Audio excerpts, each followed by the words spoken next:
This is Visions Under Construction, a chance for our guests to share their visions and tell us what they're working on.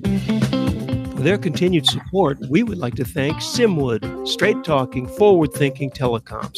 Simwood.com. Why not make Cloudonics your communication partner? Go to cloudonics.io. You can find everything about the VUC at vuc.me, thanks to Bluehost, and thanks also to zipdx.com, the conference bridge, and to voxphone.com for local rate dial-ins.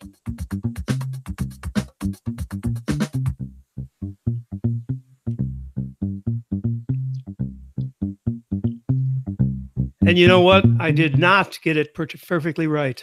So shoot me now. Okay, so Corrado, you grabbed the focus when you grabbed your headset. That's on me because I did not fix the focus on myself. Anyway, we're going to have an interesting discussion that we were having before. Was Andy in on that one? I don't think so. Nor was Jay, but we got Jay Carpenter with us, special guest. Corrado's with us, and Corrado was a big part of the engineering section of our discussion. Engineering what? What are we engineering? You're an engineer. All right. Yeah, I am. Isn't that the thing? The electrician wires an outlet each time. The engineer designs it once or something like that. Yeah. All right. Yeah. Michael Graves, our resident Windows expert. Kidding. But he knows more than we do. He knows more than I do anyway. Maybe Jay does. Hello. I wouldn't count on that.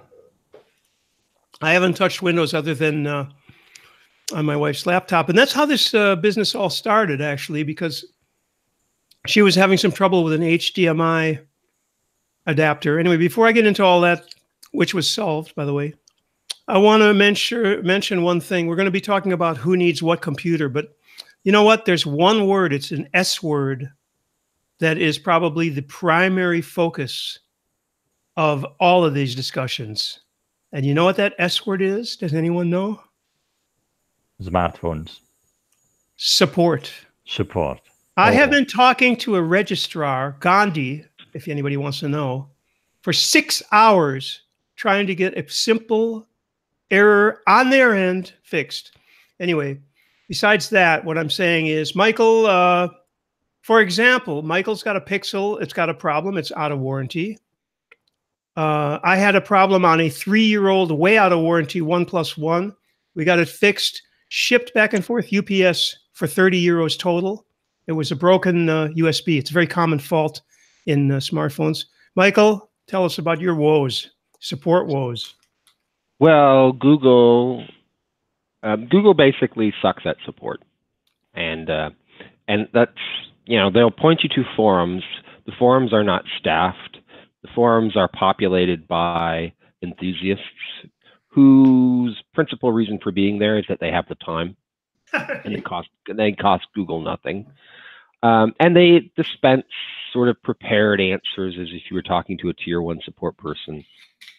But when you get escalated beyond that, and I got to tier 3 support, who never actually engaged with me directly beyond email, took 6 weeks to basically tell me something that I don't believe. And so I'm going to do some experiments to disprove them. And it leaves me, as a longtime believer and a fan of the Nexus range and the Pixels thereafter, this leaves me at a quandary of what am I going to pick for my next mobile phone, which I'm due to actually purchase in the coming quarter. I don't know. I like the idea of the bare Android solution. I'm not an Apple user, nor am I interested in paying the Apple tax. So I don't know. Open to suggestions. I was seriously thinking about buying an Elemental phone, except it looks like Elemental is in some regard winding up or winding down. That's wah, yeah. Yeah. The Android One is an interesting proposition from there's a Lenovo Motorola in the offing that will be using Motorola the Android One. I also like off the usual path smartphones that are coming into the $300 range now, that are very, very close to flagship phones, like the Pocophone F1, that have been given glaringly beautiful reviews by online reviewers. So there is a market that is opening in the mid-range that is no longer a mid-range. It's something that satisfies pretty much everyone, with very good double sensor cameras in front. Sorry, my printer is shutting off. If it makes that noise when it's shutting off, I'd hate to think of what it sounds like when it's printing. It's like a nuclear submarine starting. However, that price range, as we discussed sometimes, that the computer you want, really, price of the computer you want today is at $1,000 or £1,000 or €1,000, whatever moment it is. Probably the smartphones that you want, because they are the best compromise between features and price, are in the £300, €300 range. They are not so expensive that if you drop them, you get a heart attack. And they're usually performing really well. Right. I want to bounce back to something Michael said about forums, and I wonder if, Corrado, your experience is the same. Because speaking of I'm talking about OS now more, but in the case of Linux, whenever I've tried to set up something like FreeBSD or Linux, obviously there is no company to help you generally, but there are the online forums. And in the case of open source, online is obviously a good experience, I think. Don't you think, Corrado? Have you ever needed help with some wacky driver on Linux? At the beginning, yes. I'm more often than not now on the other side giving advice, because I've been there through the wars, so I know a couple of tricks. But yeah, whatever you need help with, you just put in a search engine of your choice the 2-3 keywords, and there's a full page of different solutions that you can try. And usually you can cream them off and see what is the most common. So it's pretty easy. Although I have to say, knowledge base and other forums or support from Microsoft is becoming really consistent and really good now for the products. So I've had a few problems and I could find solutions pretty quickly. Also, Stack Overflow and all that. We got Mr. James Bodie's with us tonight. James. Welcome, James. Hello. How was your trip? Oh, you look all high res too. How was your trip? You mean Astricon? It was from Astricon. Yeah, the trip it was a blast. Actually, it was possibly the biggest and best Astricon yet. And lots of people there that hadn't been to Astricon in a number of years. Lots of people wanted to find out what's going to happen about the assimilation of Digium by Sangoma. And one of the best things that they did at Astricon was had an Ask Any Question session with Tony, the COO of Sangoma. And I think the news generally is good news. I think Asterisk, as we know it, is going to continue. And the very good news is that what Asterisk needed was a company with commercial success behind it in order to bankroll it and keep it going forwards. And in Sangoma, we have exactly that kind of company because they are commercially very successful. How long has they, I don't want to talk about this right now, but since we are, how long has Sangoma existed? Did they predate Digium or not? Well, I first became aware of Sangoma in the very, very early days of Asterisk. The cards. In fact, Digium and Sangoma were the two big competitors, weren't they? Both make similar cards for the for Asterisk. Yeah. Sure, and Sangoma had the sort of the alternate stack. Their stack did not rely on Dottie. it used WAN pipe Yeah. instead, which meant there were sort of fundamentally different behaviors. Yeah, but commercially, Sangoma have gone from strength to strength and have gradually assimilated their way to greatness. Yeah, I mean they've been stable. Are they a Canadian company? I think they are, aren't they? Yes, it is. Yes, they're commercially very, very astute, very aware. Yeah. Whereas perhaps Digium, whilst still financially successful, really didn't get into the kind of commercial activities in the same kind of way that Sangoma did. Well, I think the union makes the force, as they say in French. In other words, the two will maybe be greater than the sum of the parts. Absolutely, and Sangoma always has been committed to open source, because the open source community always has driven the demand for cards and other devices. And now I think probably the biggest earner is probably handsets, phones.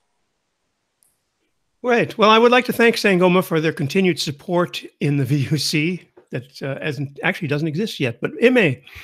And move back to what we were starting to talk about. James, I'd like to hear a longer report at the end of this rather than now, because we started talking about something and I wanted to continue. We haven't even started really yet. And this was a discussion of operating systems and hardware. And actually we got off into phones, and I really wanted to start from the beginning, which is the choice between laptop and desktop. And Corrado did something that's actually kind of French when he said, "Oh, why a laptop? Why not a desktop?" You know, when I wanted a multi-line phone, I asked somebody in France, and they go, "Why do you need a multi-line phone?" Why do you care why I need a multi-line phone? I need a multi-line phone. You're a salesperson. Sell me a multi. Anyway, the person in question needs a laptop because she moves around and she has to have her computer with her. So that's pretty obvious. That could lead to an ambiguous choice of maybe an iPad. I've never gotten into using a tablet as a computer, but James, you have, right? Well, I use everything.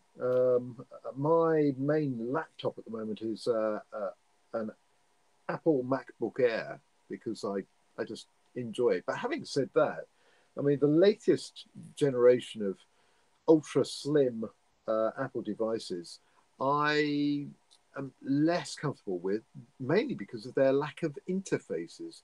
So I like something that you can actually plug an RJ45 into rather than something that you have to hang on USB or something. Yeah, USB-C dongle off.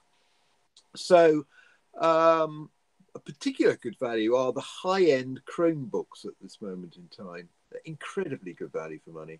You mean like a Pixel, though, right?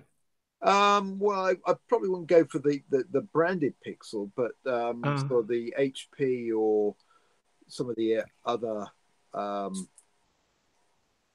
Asus has some nice ones. Yeah, Asus. Yeah, that's the name I was looking for. They're pretty good, and exceptionally good value for money. And then we've talked about Lenovo. I mean, my preferred operating system of the day is Ubuntu. I really do like Ubuntu. I got really into it, and yeah, my main desktop here, and I do run a desktop, is a big old Dell machine, which I think I bought from Truephone for 40 quid, running multiple screens. And that just takes all the abuse that I just throw at it. It's wonderful, wonderful device. Interesting. And somebody mentioned, I think it was you, Randy, mentioned drivers. I'm thinking, drivers? I mean, who bothers with drivers with Ubuntu? You just plug the thing in and it sorts itself out. Well, that's in the last 10 years, that's had a lot of success. In the very early days of using Linux, come on, it was impossible. You had to really tear your hair out, which I see you've done. So it's not a problem. Well, thank you for that. But luckily, we're in 2018 now and things have moved on. And so most well-behaved devices, you just plug the thing in and it sorts itself out.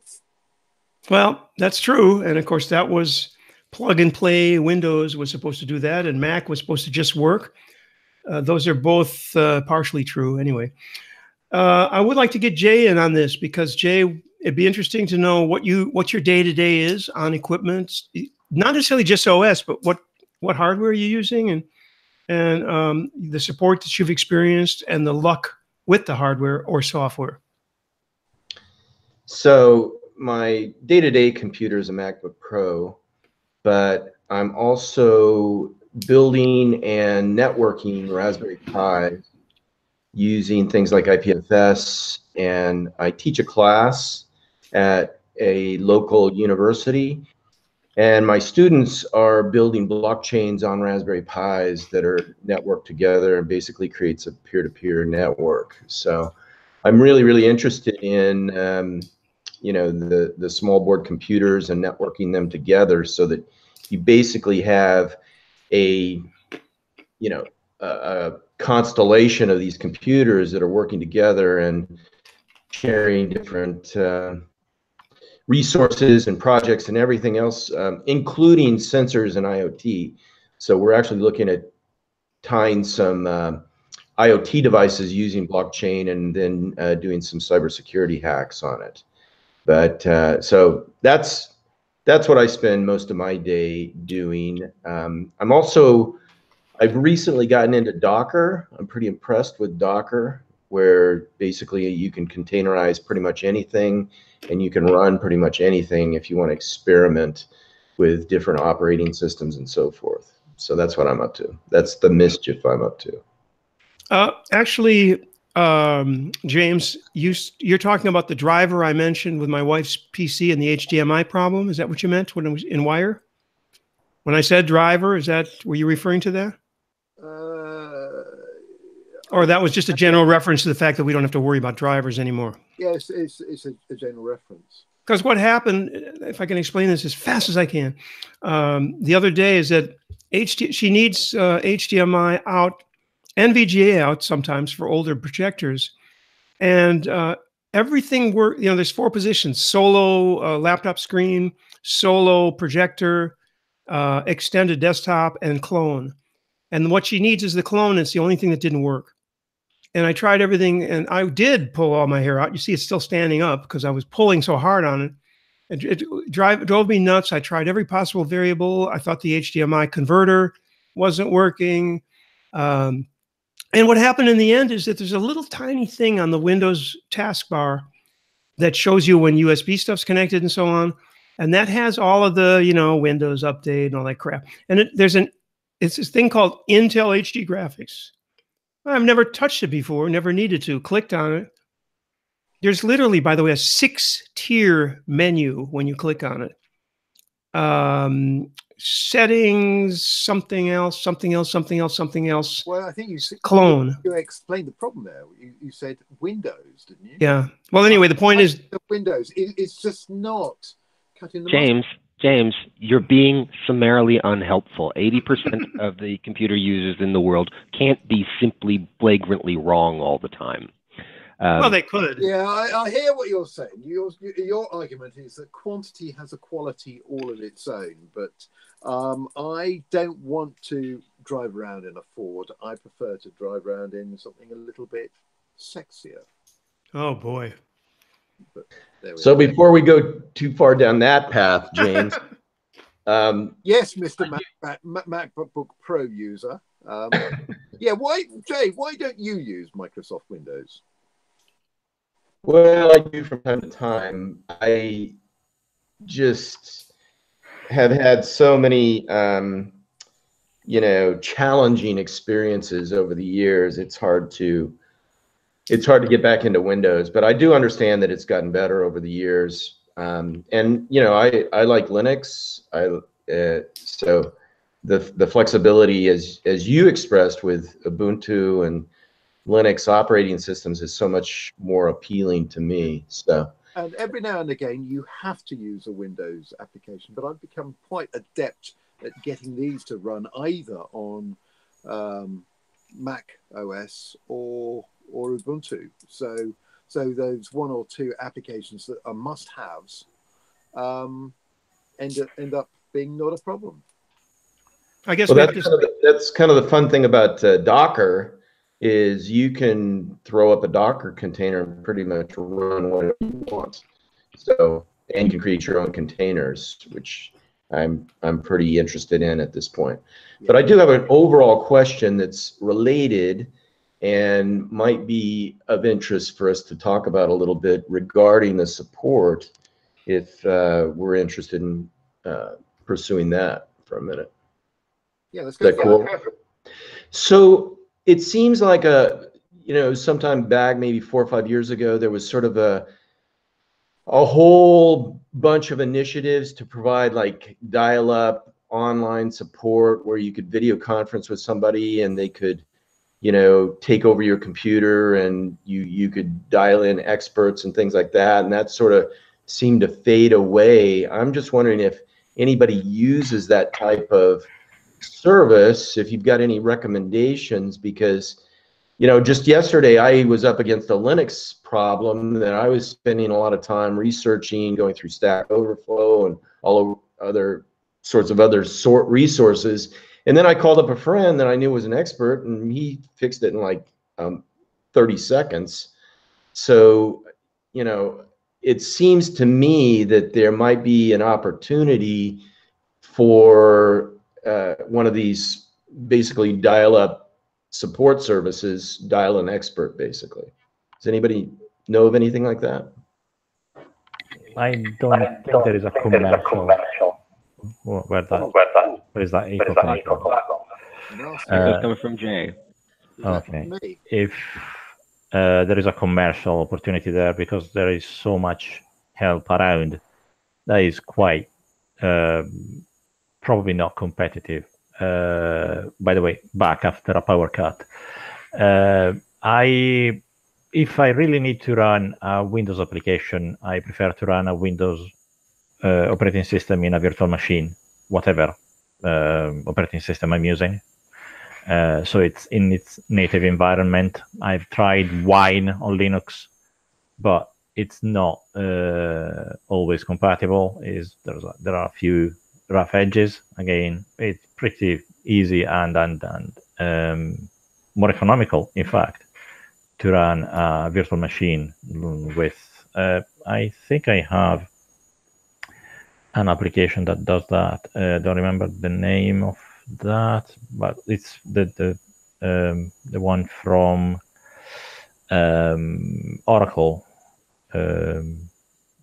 Sorry, I don't remember the name of that. However, yeah, any virtual machine. On the support question, Jay, it's funny. This is probably mostly me, but I really hate talking to people on the phone. Like when it says "call me back," I have never clicked those for any reason, not just support, but sales, whatever. I don't know how successful those things are, and I don't know if anybody does, but they've been out there and around for a long time. And with the advent of WebRTC, of course, they got huge and really were around. Then WebRTC video conferencing, and I think my ISP allowed you to. When you had, of course, if you have problems with your ISP, how do you get on the video chat? If for example, the main reason I would be calling my ISP was that the DSL had degraded to almost dial-up conditions. Obviously, if you click on video chat, there ain't going to be much happening there. Also, with the Gandhi issue that I was just experiencing, and it's 7-8 hours, they still haven't fixed a simple thing on their end. I clicked on chat and it says, "You are number 1 in the queue." 10 minutes later, I was still waiting. Well, I had said what I had to say. So I think the number one problem in support, well, there are two. Number one, not enough people doing it, apparently. Number two, the people who you're going to get on the first tier, is it start on the first tier and then goes up, right? Yeah. On the first tier, it's like plug it in, unplug it, and plug it back in advice. Now, the advice they gave me, because their email wasn't working, their acknowledgement email wasn't working, after 6 hours, and I sent them proofs and screen captures. After 6 hours, the guy says, "Well, tell the owner to go into the interface and change the email address to another one." Yeah, this person didn't understand anything, and I've been going back and forth on that for a while. It's not a super important thing, except that they have a warning saying that the domain will be suspended if you don't acknowledge. I've never had this problem before. And I've checked, I sent myself an email from Yahoo, and it got through. So, if that can, anything can. Anyway. Well, it's probably, sorry, Randy, the same level of support you get from the very low level tiers and shared hosting that you get on 1&1, for example. Not to this particularly someone, but the first line is practically turn it off and turn it on again. Yeah, they really need, I don't understand why, if you're, say, I happen to be a reseller with them, and by the way, I've been with them since they exist, been with them from the beginning. So they obviously have no CRM, because if you have CRM, Jay, I guess you probably know a lot about this, but if you have CRM, then you have a note in the file linked to the email or whatever identifier showing that the person, how long they've been with you, that they're a reseller, that they've sold hundreds of domains and, managed a bunch of shit, and they know what they're doing. So go directly to tier 2 or 3. And I used to have an ISP, by the way, that when you called on the phone, I guess they just had so few people that I said, I need to talk to, the main dude. And I was talking to the guy who knew what he was talking about. Wasn't the main dude, but it was the people who are in charge of tech support. Anyway, there was no first tier. I can give you some good tech support experiences. That is things I recommend. Google, I flatly don't recommend. You're going to be leveraging community support, and the problem with that is that it's not good, it's that it's highly variable. Yeah. So on the other hand, I'm a Comcast customer, and I kind of accept that they're evil, but I also believe that all the large commercial ISPs are fundamentally evil, or at least indifferent to their customers. But I will say this much: Comcast's business class, which is a separate organization from their residential stuff, they do make an effort, and my experience with them has been pretty good enough that I've been with them now for a decade, and it's not to say that they're great, but they don't suck as bad as some of the others.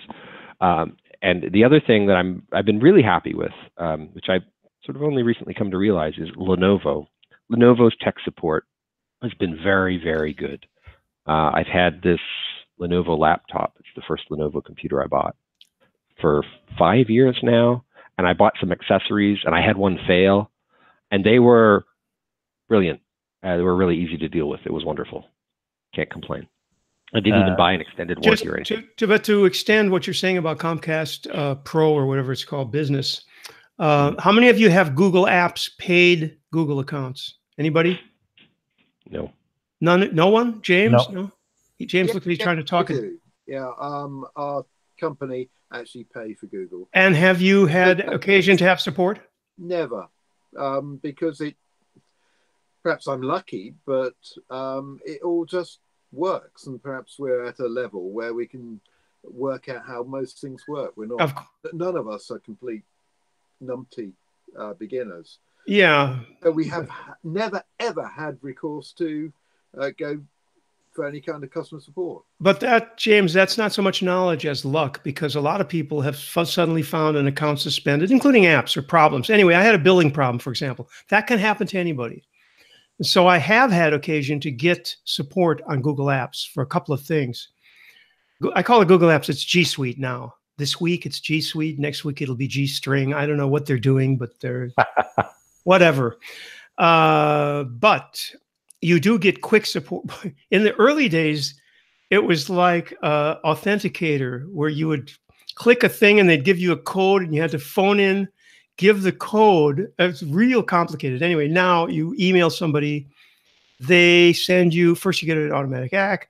The first person you get, first tier, is going to be an it's a boilerplate, kind of an annoying boilerplate that says, that repeats your problem. It may even be what the AI, where they, if I say, I have a problem with my billing, such and such happened, and we only have 2 users. I'm being billed for 3. What happened? And the answer comes back, hi, my name is something. I understand that you're being billed for 3 users and you only have 2, and it is my pleasure to help you today. And I'll get back to you in a few minutes or something like that. But eventually, my point is that you do reach somebody. You're not out of nowhere. Whereas all of the Google free services, all of them, you're not going to get support. You're only going to get the support that Michael described. That support is by, you're right, it's people who have the time. I mean, I have the time, and I would go, if I thought I knew the answer, I would answer a question, sure. But the point is, a lot of times they're not effective because there are so many millions of variables in support. Let's face it, you know, the right answer is probably turn it off and turn it back on half the time. But really, proud type of response. I have to say though that we in this forum have a type of experience with technical support that probably is always frustrating because of the knowledge we already have. When we get in contact with a standard customer support representative, we have already done what first line usually does. We get to second line already. When we present a problem to a customer support representative, it's something that is way above their heads usually. And that's the frustration that both our side and their side we need to take into account. So we need to be clear and say, how do you explain to first tier support that you already did a TCP dump and that's not you don't do that. It's like when I registered my support ticket on the Pixel problem, I accepted that I had to give up 40 minutes of going through their tier 1 script of answering all the questions and doing all the silly things. But you know what? I spent 20 years providing support to customers of my former employer's products. And so you're going to get the silly questions like I broke the cup holder, which was actually the CD tray, right? The CD, yeah. Being open. And you're going to get a lot of silly stuff, but that's okay. And the thing of it is, whether you're providing support or getting support, it's not to let tier 1 get you down and not to expect them to realize your genius or whatnot, because those people are there to be bludgeoned by the public. And by and large, that's what happens. So I kind of like, my wife is famous for getting mad at CSRs. It doesn't matter whether you're a bank or a hospital or whatever, you know, she'll be talking to somebody and get frustrated because they're not able to help her. And like, well, they're just doing their job. Let's try to accelerate that process and get beyond them. I agree 100%. I know my wife did that job for a while for something else, that customer support, but telephone support, and I understand the frustration. But if I am clear from the start that, look, let's not go through your boilerplate, I'm experienced enough, I know what you're going to ask me, I'm going to save you time. Please get me to someone else. That doesn't work if they're paid by the minute, though. Well, if they're paid by solution and by client served, it's to their advantage. If they're paid by the minute, they're paid how much time they're sitting in front of the computer, and it doesn't change anything if my call is short or long. So it's an opportunity for them to get another client under their conveyor belt and dispatch me to someone else that can help me directly. It's advantages for them. How do you like paid support phone numbers, surtax phone numbers? Those are great, aren't they? So if they give me access to someone that knows their audience, yes. That's an interesting point, actually. Go ahead, Michael. Sorry. Circling back to Jay's question, I keep track of a lot of things that go on in our neighborhood because I'm on the Civic Association's board. And I know that there are at least 3 people in the area who are, their profession is they go in and they do on-site IT support for people. And that could be as simple as installing a Ring doorbell for somebody, you know, who doesn't want to do it themselves. And oftentimes they will sell them as well, installing security systems or going in and there's somebody who does, you know, in-home Mac computer support. And these guys, I respect them because, you know, no situation that you want to do, it might be a simple problem, but to the person who's called you, it's not, it's earth shaking. And so you have to go in and be respectful and absolutely. And there certainly is a demand for that kind of service.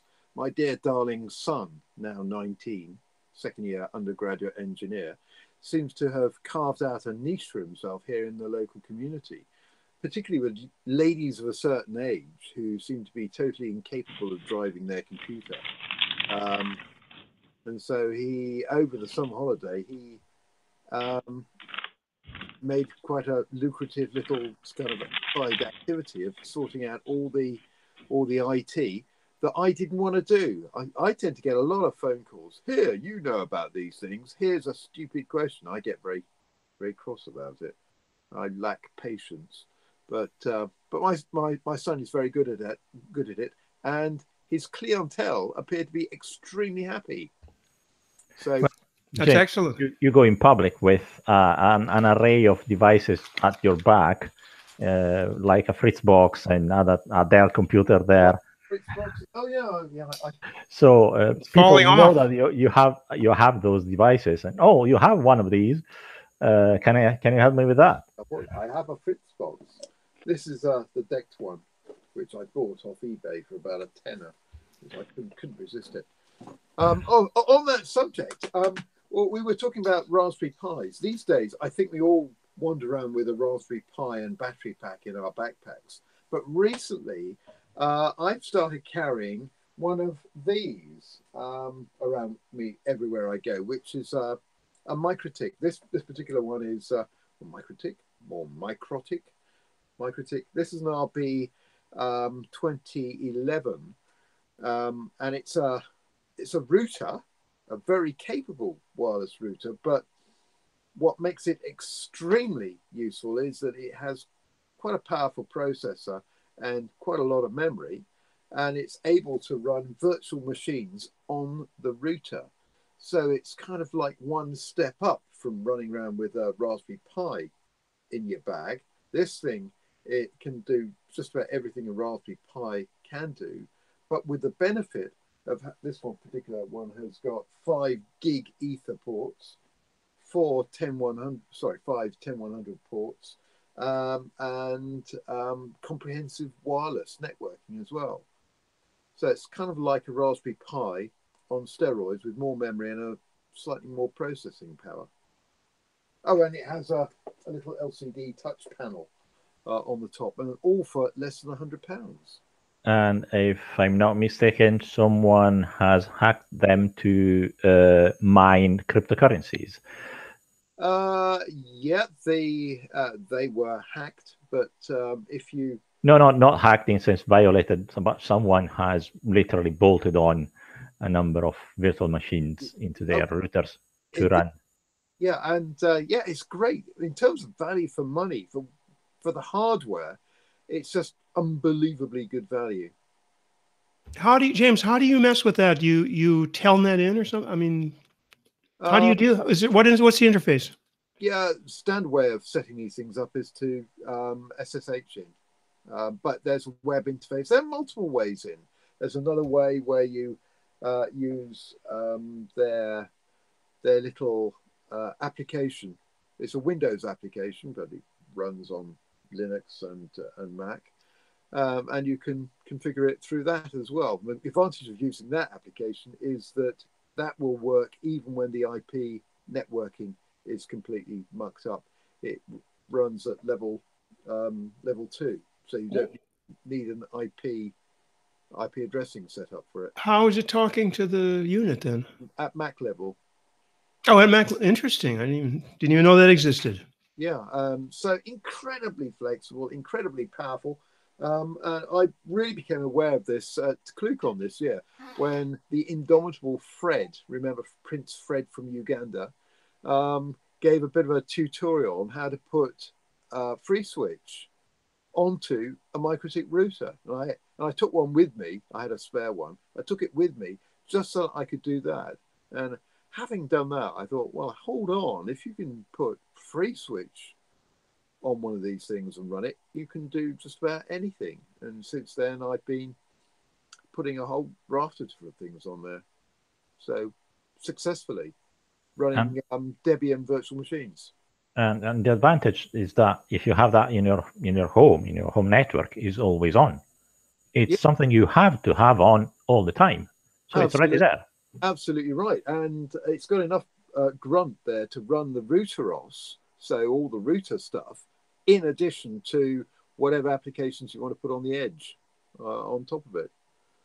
So, yeah, absolutely right. And they consume very little power. Oh, another little advantage is that they also do power over Ethernet so that you can power them off PoE and then power other devices off them. So daisy chain them. So ideal for things like video cameras. And maybe there's a solar pack, so you put the solar cell on your backpack. No, I think you're probably pushing it a bit too far. But probably the solar pack is large, like at the roof of a car. Well, maybe on your car. Put it on your car. Oh, and whilst we're enthusing, another thing that's really good about them, on the radio side, they have very flexible radio modules on there that operate over a very, very wide frequency range and at powers that allow you to use very lossy feeders and be legal. What am I saying? Well, I'm saying probably if they run high power. Okay. Which is good. I like that. But you see how edgy we are with technology, and if you have to call your telephone provider for something that doesn't work on your mobile phone, you get frustrated because, yeah, the answer would be, have you tried turning it off and on again? Going back to Lenovo, I have a Lenovo Motorola smartphone. And because I've been so happy with that, all my family now have Lenovo Motorola smartphones. I can vouch for the quality. Which makes you head of support of the family, exactly, obviously. the whole family. I had a problem with this one with ghosting. So when the GPU at the back overheats in a specific spot, is creating false false key presses and false touches on the screen in a particular area. I told them they swap the handset without asking. Send us the answers back. We'll send you a new one. And what sort of price do they come in at, Corrado? The last one I bought for my wife, the last iteration of the Moto G6, came at around 200 £200.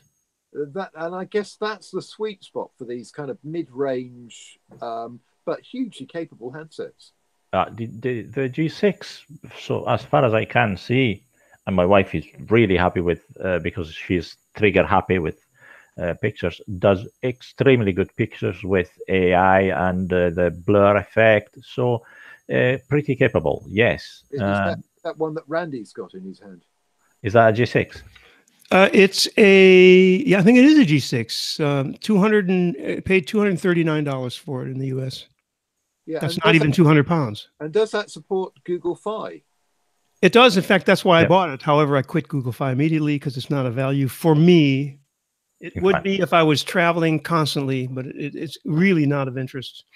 So just to put a cap on the support thing, I think that everybody in this panel and most of our friends, maybe all of our friends in the technical people that you see at Astricon and so on, the only support calls we've made have been for billing. And that's certainly things like Comcast and your phone provider, Verizon and so on, T-Mobile. I've been on the phone for hours with T-Mobile, for example, in the States for various reasons, but it's always billing. It's not how do I, what's the access point, because you can always find that on the web or somebody knows it. So that's not a problem.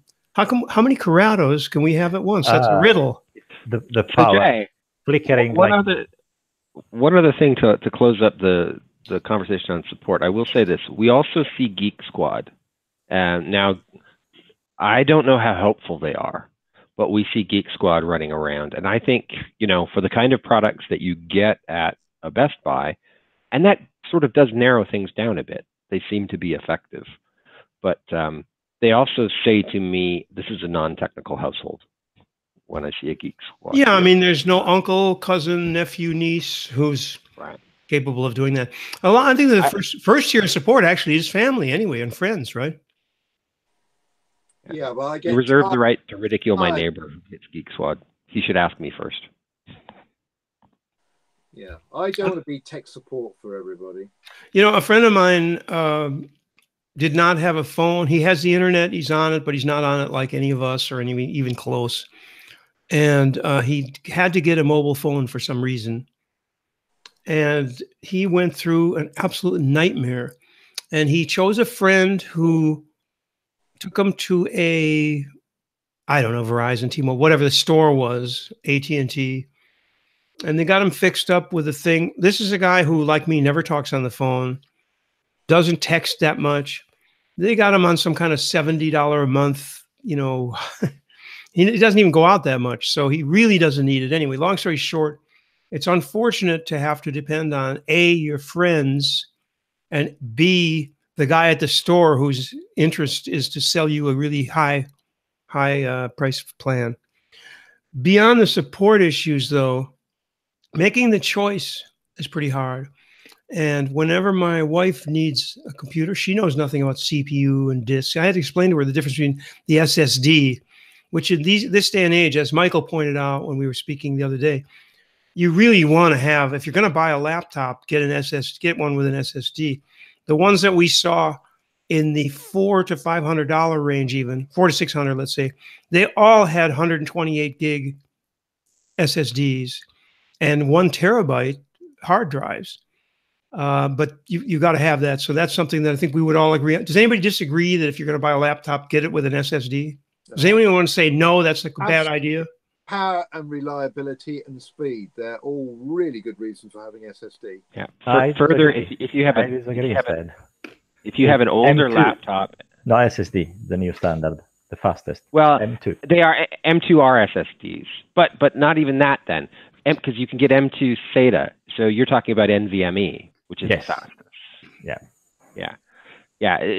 If you have like a 3 or 4 year old computer and you don't want to toss it, and it's got a spinning disk in it, get in there, replace that spinning disk with an SSD. They're dirt cheap. You'll get another year or two out of that machine. You'll be happy to use it again. It's just a great way to extend the life of it. So how easy is it to clone your existing disk to that new SSD? And I understand if we're talking Windows, you can't just stick a clone on. There's a few things you have to do because the hardware part, you have to reinstall the hardware. Not true. Not true. You can not for one device. You can change one device without any problem. If you change more than 3, I think 3 is the limit. Yeah. You may have to. Yeah. And if you're moving the OS to an entirely new environment, then you may need to be reactivated. But there are tools out there, and I know of at least 3 of them. The one I like is called Reflect. It's from Macrium, and they make Mac and Windows versions. And there's a free version, but there are also paid versions, and it is literally as long as it takes to move the data. You basically make it. You can make an image to. I typically make a backup image of the volume to a portable hard drive, and then I make it back. But you can go directly between the two. I use Clonezilla. So there's free, and it always works. Never fails in any operating system I use. Since we're talking about decisions being made, though, you have to remember, for example, I have a machine that dates, my iMac is from 2011. It does have an SSD in it, and I would never live without an SSD anymore. But my point is, by the way, that SSD failed, but it was under warranty. They do fail, so...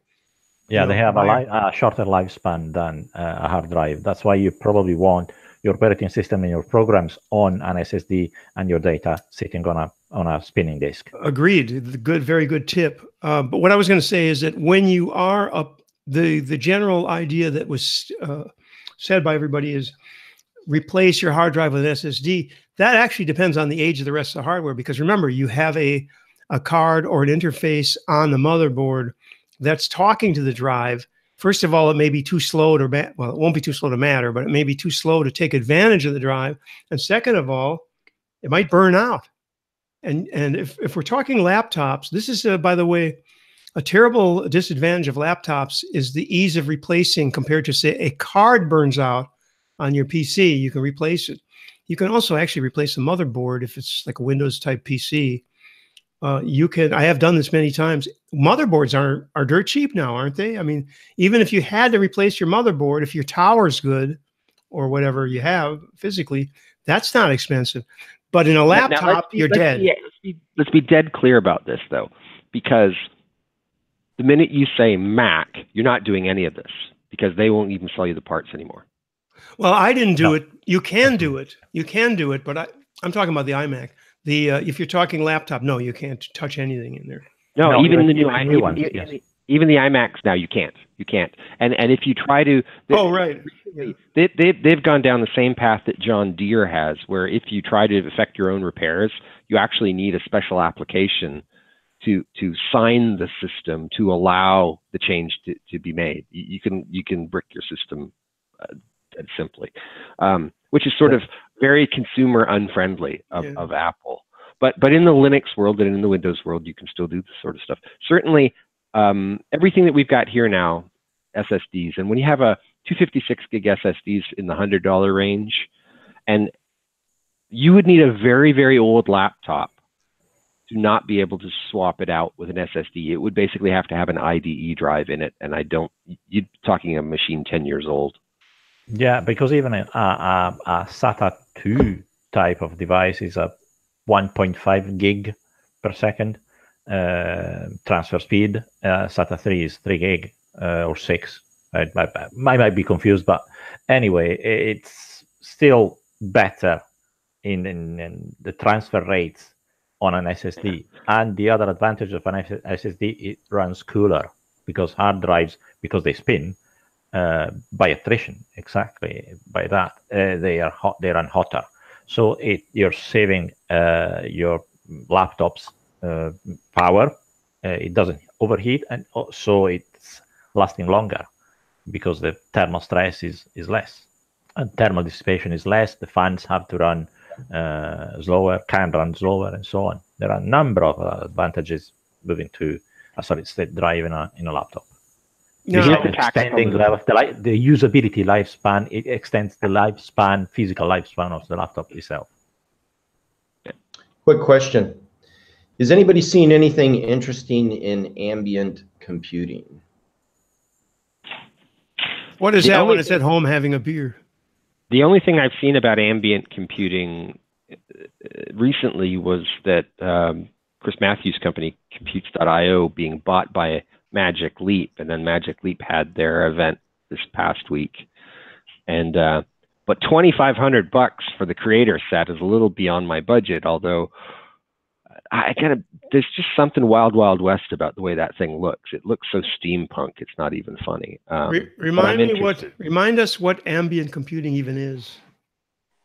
I'm not familiar with it. Well, it's kind of like Google Home or Alexa on steroids, where you're protein folding. I mean, it's that whole we're aggregating our compute cycles thing. Yeah, and it's also just having all your devices constitute sort of a computing environment. So it's a home Skynet. Yeah, exactly. That's Chris's dream, of course. Your light bulbs are talking to your TV. Your TV's talking to your microwave. Hey, is this true, by the way? One of you at least must know this. I just read something. I can't figure out if it's true or satire. That Amazon is going to be offering a microwave. Is that a joke, that bit, or is that serious? And the microwave is going to be have the Alexa kit in it? There's Alexa in everything these days. But microwave, does Amazon make a microwave, or will they, or has anybody heard of this? I should Google it right now. There's we had an event. Amazon and Google in the same sentence. Yeah, really. Yeah. So none of you have heard of this? No. Yeah, I remember. It might be a joke. To be expected. Come on, the Alexa entering everything in the household, including the Fire TV I have at home. That you just press a button and you say what you want to see, and it's on your TV in seconds. Yeah, it's going to happen.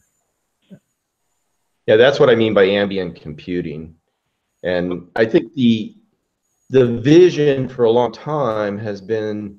The term used to be digital furnace, where you had sort of a master, I think the concept was a master server that was coordinating all your devices and blah, blah, blah. I'm not sure that's probably an antiquated term now. I think it's been replaced by ambient computing, but the idea is that pretty much everything has some sort of logic in it, and you can tap into that. So here's what I'm talking about. And the article was saying simply that this thing's going to, be talking to the internet with recipes, and it'll be so on and so forth. The point is that the grocery market, and remember, Amazon just bought Whole Foods, right? And they'll probably acquire other big retail outlets as well. The point of this article, and again, it's so incredible, I thought it was a joke, was that Amazon in the kitchen is going to be, get rid of this. They have a direct line to your, basically to your pocketbook, for one thing. They already know everything about you, much more probably than Google. If you're an Amazon fan, if you order a lot of Amazon stuff and you have the Alexa. And the microwave is just the end of all ends, in my opinion, because everything's in the kitchen. Michael, I'll bet you have an Alexa in the kitchen, do you not? Not in the kitchen, but we have one around.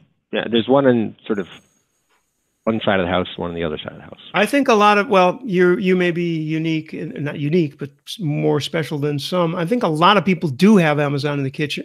Alexa, Madame A in the kitchen. You do, James? Yeah, and it's wired into the kitchen entertainment system and is the core of the kitchen kind of intelligence. Right, because you can say how many pounds in a stone. Yeah, you ask it a question,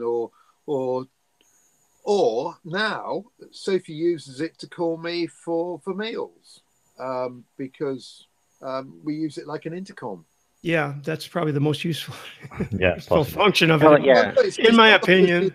The thing that we use it mostly for is actually playing the radio and music. Right. And you can imagine the contention when the entire family is there and somebody says, play this tune, and everybody goes, no. For every Alexa in the house playing a different type of music and a cacophony around. I'll give you a scenario that is actually already possible with if this then that. You can scan the barcode of any microwavable meal with your phone, and you get exactly the time and how to program your microwave to get it defrosted or prepared. You have to heat it for 2 minutes, then wait, mix, and for another 2 minutes, all these instructions, and they come on your mobile phone automatically. Imagine the Alexa microwave doing that automatically. Yeah, exactly. And that is its point. But the other thing is this has gone so far, and you have to admire them. I mean, that's brilliant. That's absolutely brilliant, because the kitchen is the core. It's the hub of a home, is it not? Yeah. I mean, it really is. It certainly is. So where all the dynamic impressive. fuse and all the technology can be used productively for our own sustenance. So basically, what the art, I wish I should have kept the article. I don't remember where it's from, but one of the points of the article was, look, Facebook is losing energy. Google is losing energy. Everybody except. What? Did you really think that Google's losing energy? Yeah. Well, in some ways. I think they're going from strength to strength. No. Not in the home. They're not getting the traction they wanted. Not only not in the home, but in a lot of things. I mean, their recent show was upstaged by this Amazon announcement, actually, totally. And I'm talking about the article. I can't even repeat it because I don't remember where it was or what it was, but I do remember being impressed simply by the Amazon strategy of getting into the kitchen. That's brilliant. Absolutely. And Google won't do that, I'm sure. But I have to say that we have Alexa in the kitchen, but the dog has Google Home in the utility room where he lives. And that's handy. And the reason for that is it's easier to do more advanced things on the Google device. So we use it as a listening post, and the dog likes to listen to music at night. He finds it calming. Remind me to put the car in the garage when the sun sets. Sure, put the car in the garage when the sun sets. When do you want to be reminded? When the sun sets. How about when the sun sets? Okay, what time? When the fucking sun sets. Well, I was just about to say. What time was that? When the sun sets. What time does the sun set? Sure, what time? Artificial intelligence? I think not. We win. Do we have to do we have to Well, I believe was that? just about to say, of course, the Google platform is so much better at dealing with context, but you then Doesn't know when the sun sets, apparently, which is a pretty simple thing to look up. Well, I would have expected that to work, but Wouldn't you? But clearly it didn't. No, clearly it didn't. Also, the assistant says it can do all these things, like get the weather and so on. So I ask it every day for the weather. Doesn't it say normally, you ask every day for the weather? Do you want me to make that a daily report at 8 o'clock or something? And I think it did say that you could do that, but I never received it. Probably notifications are off, so that's unfair. One thing that I have noticed it's very good at doing is differentiating between different speakers. So it recognizes my voice, it recognizes Sophie's voice, and it recognizes my daughter. How? In what context does it need to know who's speaking? Well, since it's on your. Oh, I'm sorry. Wait a minute. So it's not on a phone. You're talking about on a device that a lot of people have access to. Correct. Yeah. And so when you say, I don't know, add this item to my shopping list, it'll add it to my shopping list, and Sophie's shopping list will be a different shopping list. That's nice. And when you call somebody from it, it will or send a text message. It will say from James Bodie or from Sophie Bodie, as opposed to from the device. So it seems to me that'd be a great game to try to imitate people's voices and see if you can spoof them. Well, it seems to be pretty accurate. No, that is impressive. That's impressive. But of course, that's just a matter of a waveform. And Corrado could probably write that algorithm out, look at different waveforms, and write that out in a day. Yeah, it's called your digital voice print. The print. Yeah, voice print. Anyway, on a slightly different side, have you noticed that whilst we've been talking here, Eric Lagerway has been quite active on Wire in his new capacity as VP Signal at Signal Wire. Signal Wire, yeah. We're going to get them on one of these days. Well, yeah, we need to get Eric on because we haven't had... But hang on, that is VoIP, and you are sworn off of VoIP. No, I just was mostly don't want to have yet another conferencing system on. But isn't Signal Wire like a Twilio type offer? Yes. Well, no, I think it's slightly more than Twilio. How so, James? Or should we get the people on to tell us? Yeah, I don't know how much I can say on this. Well, don't say anything. We'll get them on. Anyway, we're still far afield. We have we're 3 minutes over. And we actually never got to the announced topic, but we did have a record number of viewers, possibly because I posted something on Pluspora, which is the destination of choice for people fleeing Google Plus now that that's been sunsetted. You did know that, James, didn't you? That they're closing Google Plus. It's terminated. It's over. Well, Inbox and Google Plus are dead. Well, they're not dead yet. Well, it's only because they got better systems that do the same thing but better. Well, Inbox, in my opinion, I loved Inbox, but all of its good features went to Gmail anyway, so I don't care about that. Google Plus, I liked Google Plus, but I'm not losing any sleep over the fact that it's going to be completely off in August of 2019.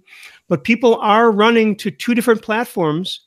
One is called MeWe, which I don't care much for, but the Pluspora is actually Diaspora. It's a Diaspora pod. And Diaspora has been around, as you all know, since 2010, I think. And I got on it and dragged a bunch of people like Fred and Leif Erikson and all the different, not Leif Madsen, and a bunch of other people on it. Oh my gosh. Look at this guy. Right. That must be our signal too that we've said enough.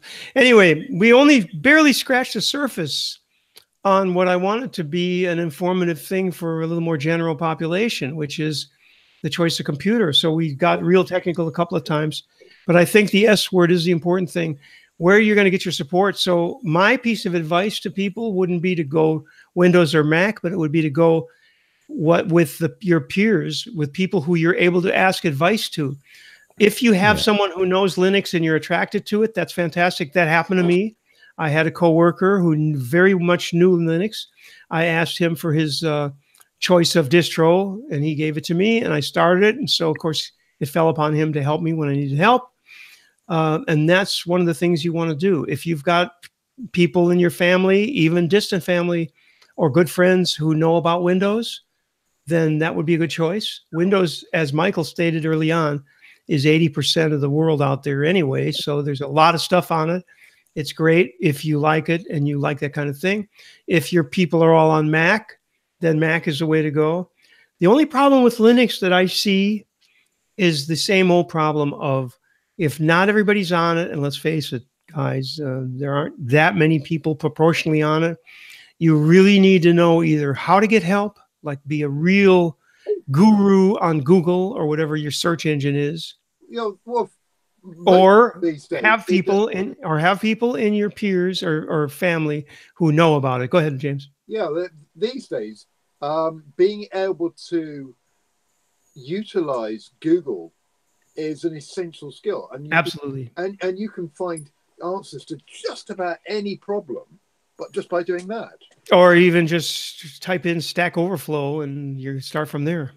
Yeah. Of course, that's not your average problem, though. But on Linux, I'm going to make a final recommendation. Everybody else is welcome to do the same. Mine would be, if you're interested in anything, whether it's Linux, saxophone playing, or any other endeavor, find a forum that's dedicated to it. Take a look and see if the people seem like they're friendly and they know what they're talking about, because I can almost guarantee you'll never, ever find better support unless you're married to somebody who knows what they're talking about, or have somebody very close to you who knows what they're talking about in that field. Every time I've ever been on a good, friendly, and obviously it has to have a good population of people all over the world, a technical forum or musical forum, I've had better answers there than anywhere else, including all the Googling and YouTubing you can do. Corrado, final statement. No, final statement. The nugget of what you said, your perfect computer and operating system is the one someone else knows best than you do. I agree. That's the perfect system, because you always have someone ready to help you, and because they know it, they're passionate about it, they will know how to help, and they will be willing to help. And if they happen to sleep in the same bed as you, this is a horrible problem for that person, because they can't ever get away from being your support person, right? Yeah, that's one of the problems. However, there is a thing that we haven't touched, is laptops against desktops, against the different form factors. And again, it's your choice. Laptops are good and have a shorter lifespan. Usually desktops you can upgrade, like Frankenstein them during their lifespan. You can build your own. You can build your own. You can change components inside. Even the case can remain the same. You can change the power source. You can change the motherboard. You can change bits inside and continually evolve. So if you are a tinkerer, you're better with a desktop. If you want productivity and mobility, you're better with a laptop. There's another couple of caveats, Corrado, really important ones. Laptops are much easier to steal and much more frequent as a target for thieves, because you're someplace and all of a sudden your laptop's gone. And second of all, the laptop, I had a second thing, and let's see, stolen. Oh yeah, and also, I've just read something yesterday. A guy got into a cab and he saw a laptop on the floor. He said to the cabbie, "Is this your laptop?" No. Yeah, it was me. Yeah. Oh, yeah, you left your laptop on wire a little bit more than a week ago. Oh, that was you. Well, wait a minute. I saw that online.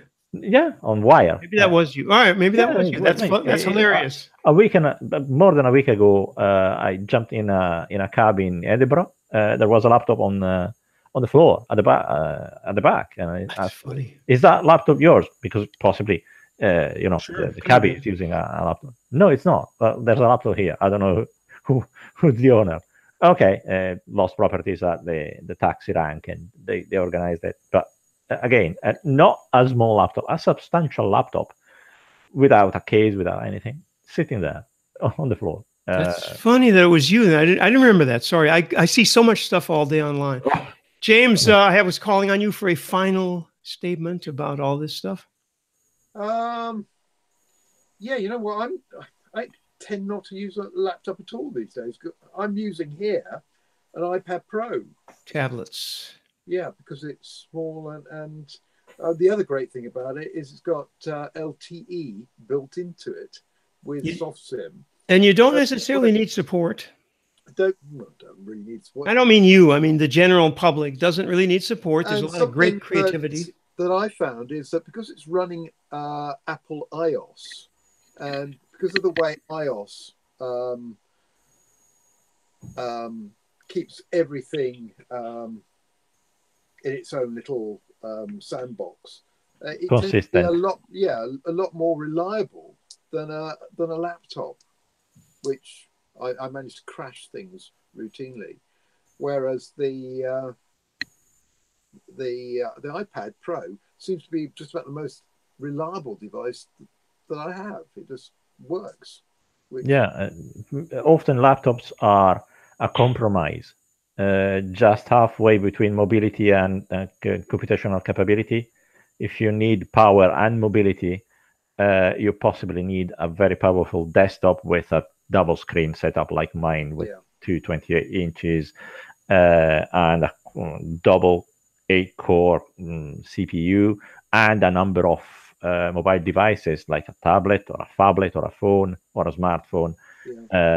But those that move into a laptop are narrowing the range of devices and the range of applications and the range of features that they can access. Is a bit limiting. Okay, there's a hand appeared. Yeah, it means that you have just a few minutes. Few seconds. No, you have a few minutes, but actually we're going to call on Michael because he hasn't made his final judgment yet. What's that badge for? I voted. Yeah, it's shouldn't be there actually. Let me get rid of that. How about there? Because you don't see George, my brother. Michael, you got something to say? Yeah, just I somewhat agree with your general principle of use whatever is supported by the resource nearest to you. On the other hand, and certainly don't make it. It's not a religious battle. It's not an argument of any kind, because these are all just tools, and ultimately, if it works for you, that's great. That's all that matters. And there's no right and there's no wrong. There's only what you can accomplish. Couldn't agree more. Well, yeah. Final funny comment. If your only tool is a hammer, every problem is a nail. There you go. And my final statement is: if artificial intelligence is really a thing, why not teach the same stuff to humans so they too can learn to think?